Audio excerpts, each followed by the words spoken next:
What is going on, everybody? So today's video, it's going to be the first part of a two-part series of installing our brand new MCS two-way adjustable shocks on the front and the rear. So when I started editing this video down, it got a little bit long, so hence why I'm making it two parts. With the Maximum Motorsports mounts on the rear and the caster camber plates, it wasn't quite just like a bolt-on operation, so I had to end up getting this mini lathe, so we get into turning our own step spacers and everything. I'm editing the video down in kind of chronological order, so that way you can kind of understand, you know, the processes I go through to kind of make stuff happen. When I start projects, a lot of times I actually don't know, you know, 100% what I'm doing, but I'm confident in, you know, my skills and my knowledge to get to the end result, you know. So if you're watching these videos to kind of learn, you'll kind of see me figure stuff out as it goes, hence why the video kind of got a little bit long, but there's still some good you know, knowledge and everything you know, wrapped up in these videos. So yeah, let's just jump right into it. You know, hopefully, like a lot of my videos, you learned something. And again, to see part two, click that subscribe button because that'll be out soon. So yeah, let's just jump right into it.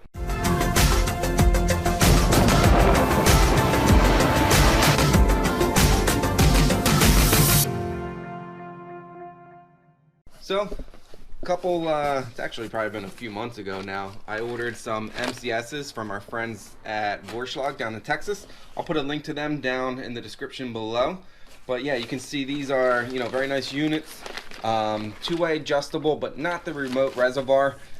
This car is pretty old. You know, I didn't want to go super crazy, but these are still a big upgrade from our Kona Yellows, which have the Maximum coilover setup on it. Maximum has been awesome for us, but these Conies just can't really hang in there, especially with the amount of downforce and the spring rates we need to run.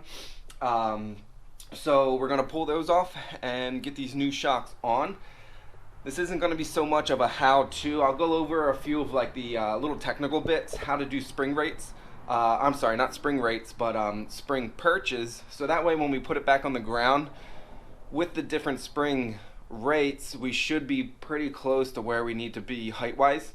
So I'll put a link up here to the video I did probably about a year ago, I guess a little over a year ago, how to do all the math to kind of figure that out. We'll just retouch on it. So yeah, let's get these shocks on. Alright, so with everything unboxed, you can kind of see we got the spring perches that go around the shock body, the lock collars, all the hardware, the spacers that should fit through the top of the existing Maximum caster camber plates. You know, instruction manual, which I kind of will need because this is my first time with two-way adjustable shocks, how to properly adjust them and all that stuff. So yeah, first thing you want to do is, before you lift your car up, take some height measurements, because that'll kind of help the math a little bit later. I did it, I kind of almost always do it anytime I lift my car up, so that way when I'm doing the flat floor I can take measurements, but it'll also kind of help me when I do the shocks. So yeah, we're going to go ahead and just kind of start. I guess we'll just start front left since it's right here. Knock that one out. As soon as we get to do the spring and spring perches, we'll do that, and yeah, we'll do a little math on the whiteboard so you can kind of see how I figure it all out.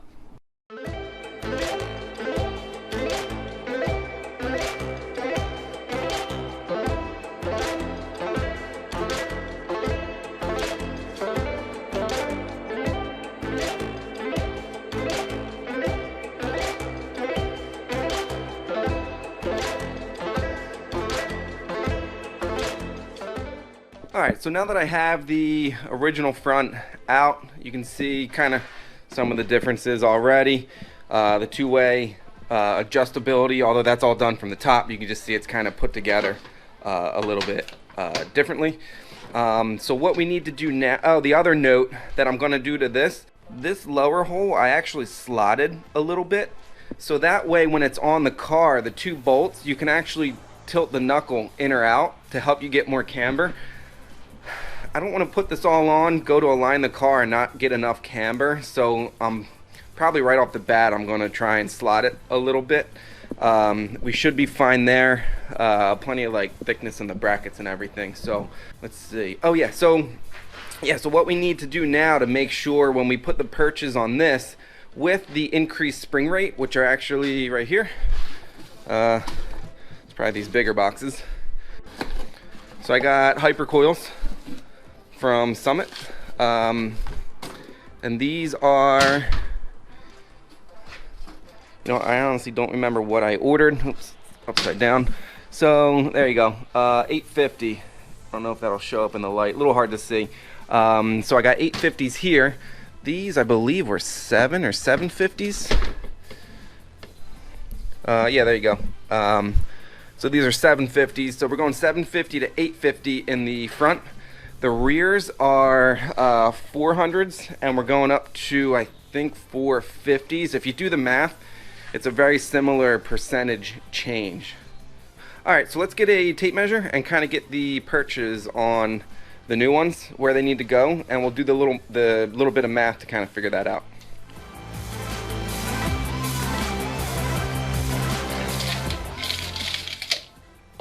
All right, so I started putting the retaining, or the you know, the spring perch, and I believe this is called the retaining ring or the lock collar. Make sure you put the lock collar on. So what we're gonna do, yeah, let's measure, try and get as accurate as we can. But you know what, I'm sorry, you want to go to the top of the perch, because if this is a different thickness, if you went to the bottom, it'd be wrong. So top of this perch, don't know how well that'll show up in camera, but that's pretty much dead on 7.5. So we want the perch at 7.5 if we were using these springs. Let's go the same direction. So yeah, we got to come down a little bit. We're gonna do a little bit of math to offset for the different spring rate and the weight of the vehicle to know how much to change, you know, where the spring perch is. So let's hop over and do that. Alright, so very first thing you should know is the static weight, or if you ever corner balance your car, how much weight is on each tire. So my car just happens to be 819. This is going back a little bit, but it'll get us close enough for this. 796, 665, and 613. So we're only going to do the math on the front for this. So we're going to just let's just average this out close enough to 800. So we'll say 800 pounds is on each front spring. The old springs were 750s. So 800 divided by 750 pound springs gives us a loaded compression of 1.07 inches. Keep in mind, we're just dealing with static weight, not taking aero load, just because we want the car to sit just like it did before, and then we can fine tune from there. So old springs, it went down 1.07 inches. Take that same static weight of 800 pounds, divide it by the new spring rate of 850, and that gives us a compression of 0.94 inches. So the difference between the two, so 0.94 minus that, gives us 0.130 inches. And because we're going to a stiffer spring, it should be obvious that the car would sit higher. So we need to go down on this. So the new spring perches need to be just over 1/4 inch lower than the old setup. Alright, so, you know, I forget what we had, 7.5. We need 1/4 down, so we want this spring perch to be 7 1/4 to the center of this top hole.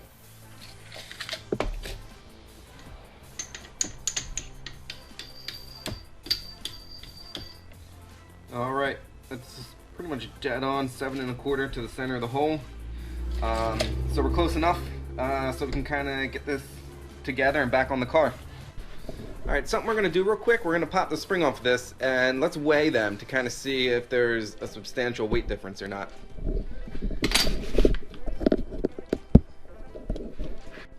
Alright, so the MCS with spring perch but nothing else, just shy of 7 pounds 11 ounces. We're not going to take the bump stop off, it's maybe not even an ounce.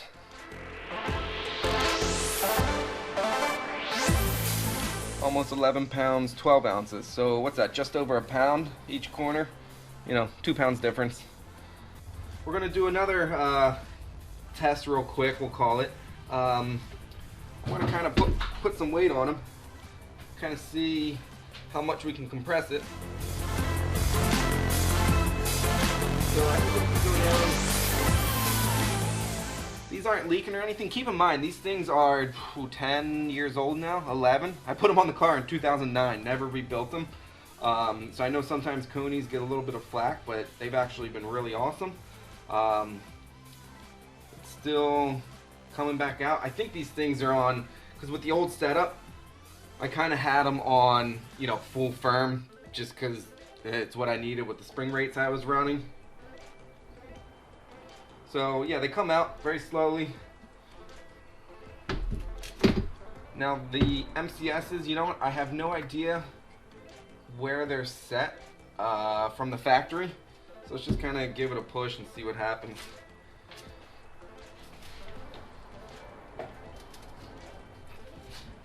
Oh my goodness. Okay. So these are definitely, the valving in these is much stiffer. Alright, so I put the adjustment knob on it real quick.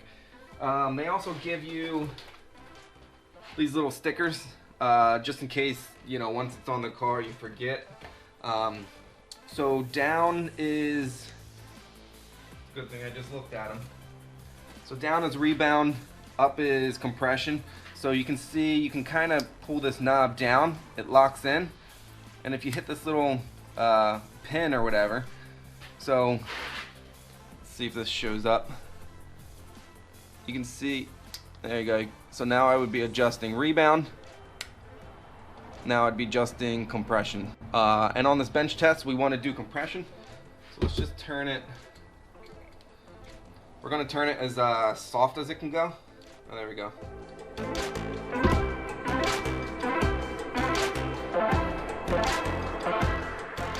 There we go. I got it to move.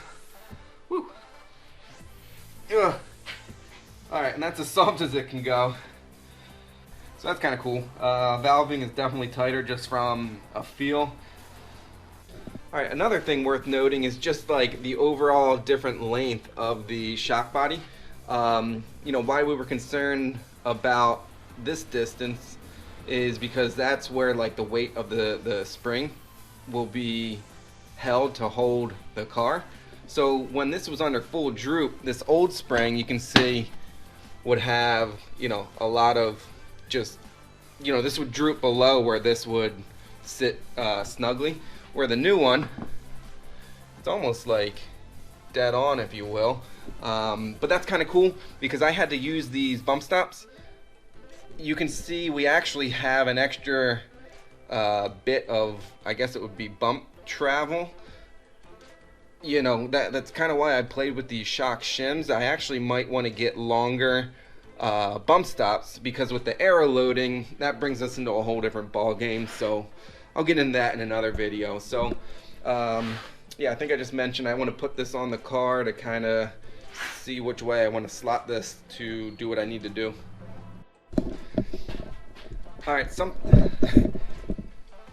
Alright, I just tried a really quick rough fit, and something else I need to point out is the maximum setup, I already kind of swapped them because I did it off camera.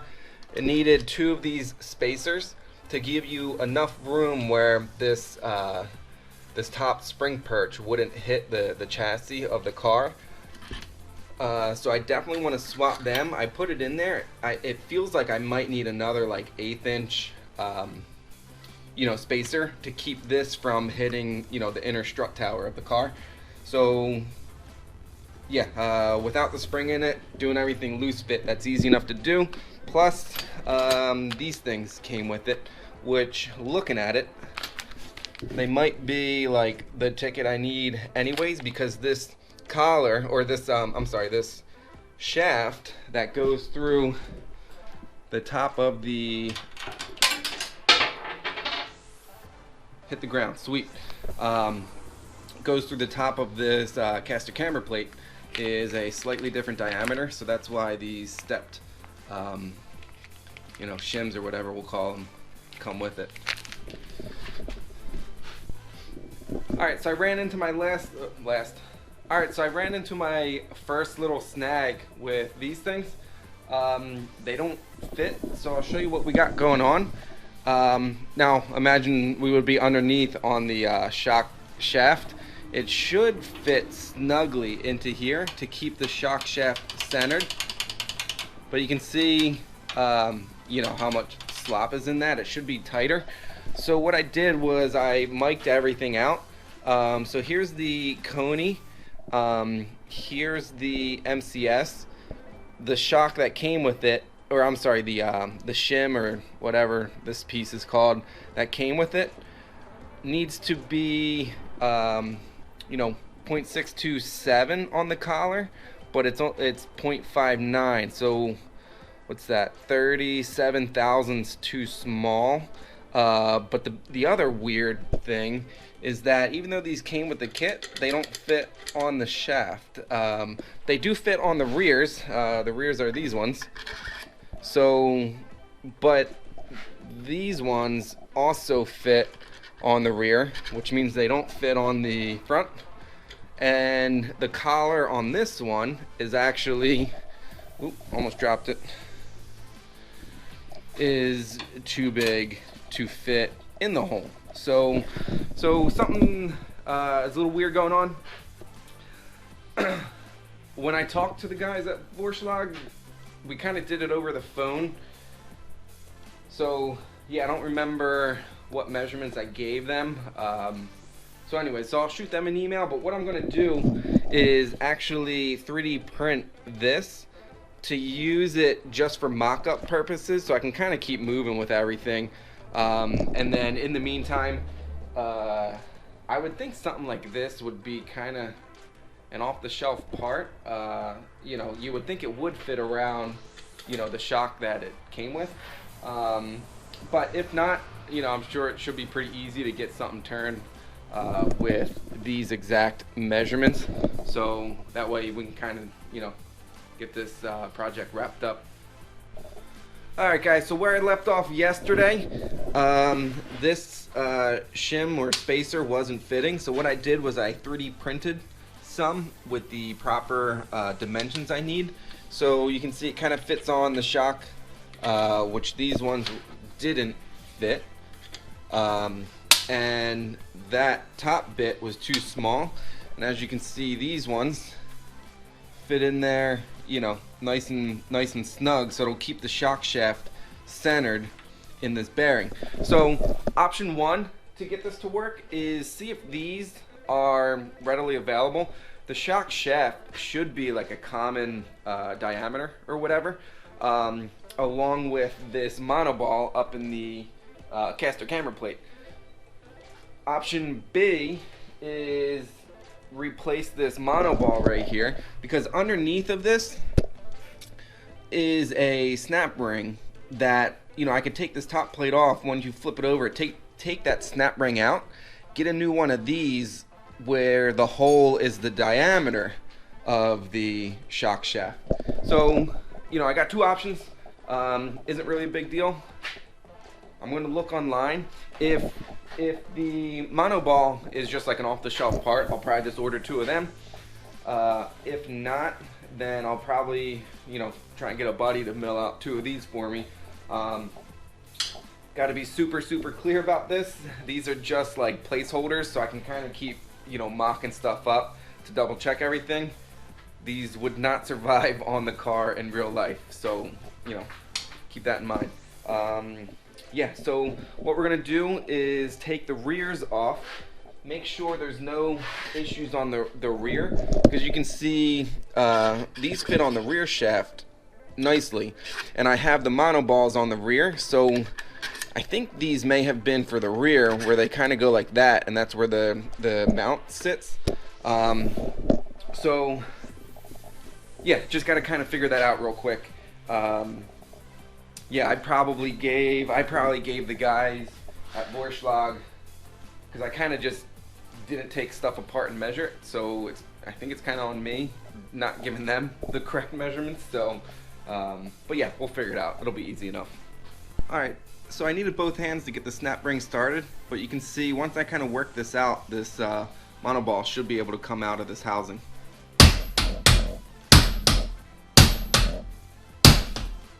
Alright, so here's what came out. So I should be able to find one of these. I'm going to mic this housing and then just order one based on the diameter. So yeah, I'll kind of see what I come up with. Also, just in case if it didn't make sense while it was on there, the shock shaft goes through this when it's on the car, and you can see, you know, how much play there is. Which once this is on the car, you want this to stay centered, because any movement in there will mess your alignment up and everything. Alright guys, this is where we're going to wrap up part 1. In real world time, it was about a good week and a half before I could get back into the shop. In that week and a half is when I picked up this mini lathe, figured out a handful of like other odds and ends, and ordered some stuff. So part 2, we will turn down the few spacers that we need and finish up these shocks.